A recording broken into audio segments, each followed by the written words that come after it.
उठाना नहीं चाहते हैं, तकलीफ तो उठाना नहीं चाहते हैं।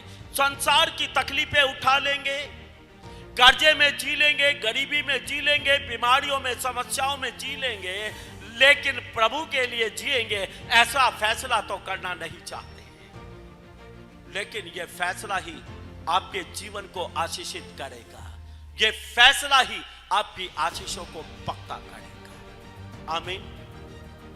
27 साल हो चुके हैं प्रभु की सेवा में, प्रभु को जानता हूं 27 वर्षों से।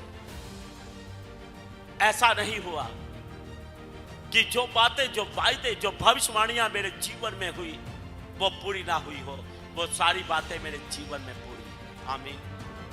जो कुछ वचन में मैंने पढ़ा, वचन से मैंने सीखा, वचन से जितना परमेश्वर को मैंने जाना, मैंने उसको सच्चा पाया है। परमेश्वर सच्चा है। आमीन।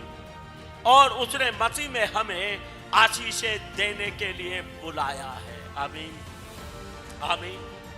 मैं आपको बताना चाहता हूं, मेरा जीवन खत्म हो चुका था, यूजलेस, व्यर्थ जीवन था, आत्महत्या करना चाहता था क्योंकि जीवन में कुछ बचा ही नहीं था।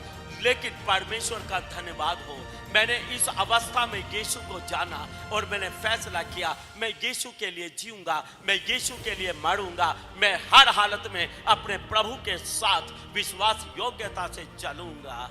और मैंने देखा परमेश्वर ने मेरे जीवन को आशीषित किया है। आमीन। दाऊद बोलता है, उसने मुझे अधोलोक के गड्ढे से खींचकर बाहर निकाला है, उसने मेरे जीवन को ऐसे ही बाहर निकाला है। आमीन। आमीन। वो आशीषित करता है, लेकिन हमारे मन को देखता है, एक बलिदानी मन। हालेलुया। क्या त्याग कर सकते हैं आप अपने समय का परमेश्वर के लिए? क्या आप दुख उठाकर भी प्रभु के साथ चल सकते हैं? क्या अपने पैसे को आप प्रभु की सेवा में दे सकते हैं? क्या आप रात दिन प्रभु की महिमा के लिए तैयार हैं? अगर आपका ऐसा त्यागी और बलिदानी जीवन है तो यह जीवन आशीषित होकर रहेगा और कोई नहीं रोक सकता है। No one can stop। Hallelujah. तब होगा बढ़े चलो तुम बढ़े चलो। आमीन। अगर बढ़ना चाहते हैं तो प्रभु के लिए कष्ट उठाकर भी प्रभु के साथ साथ चलना पड़ेगा। एक त्यागी मन आपका हो, एक बलिदान करने का मन आपका सदा बना रहे, आपकी आशीषें पक्की हैं। इब्राहिम को बोलता है मैं निश्चय तुझे आशीष दूंगा। बलिदान के बाद आशीषें पक्की होती हैं। आमीन। आमीन। आराम का जीवन। सुबह उठते जी आधा घंटा 1 घंटा प्रार्थना करते जी, आराम से बैठे जी, दुआ करें 1 घंटा, शाम को 1 घंटा दुआ कर लेते जी, जो कमाई करनी कर लेते जी। बाकी जी प्रार्थना और बाइबिल तो पूरी है जी, बाइबिल में जो लिखा है क्या उसको मानते हैं जी, बाइबिल के अनुसार क्या चलते हैं जी। वह बलिदान है। जब आप वचन के अनुसार चलना चाहते हैं आपको बलिदान करना पड़ेगा, तब आपकी अपनी इच्छाओं को मारना पड़ेगा और परमेश्वर के अनुसार चलना पड़ेगा। आमीन। आमीन। वचन पढ़ते हैं, वचन जानते हैं, परमेश्वर की इच्छा को जानते हैं, लेकिन अपनी इच्छा का गला नहीं घोट सकते हैं। अपनी इच्छा प्यारी है। इब्राहिम की भी अपनी इच्छा थी कि परमेश्वर उसको एक बेटा दे, उसका बेटा जवान हो, उसका ब्याह हो, उसके बेटे के द्वारा उसका वंश बढ़े।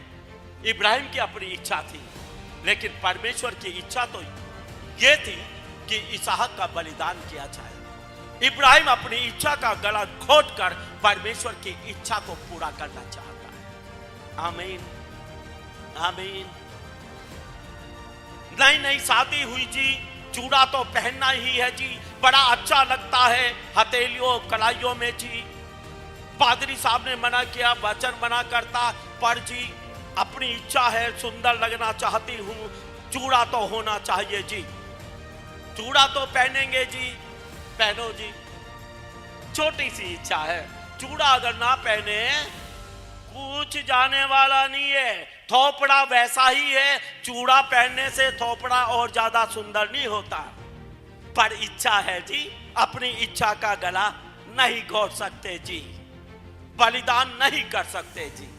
ये छोटा सा उदाहरण दे रहा हूं, और तो बहुत सारे उदाहरण हैं। इच्छाओं का गला नहीं घोट सकते, इच्छाओं का गला घोटना ही बलिदान है। क्या आप अपनी इच्छाओं का गला घोट सकते हैं और परमेश्वर की इच्छा को पूरा कर सकते हैं? अगर आप ऐसे हैं, आप जरूर आशीषित होंगे।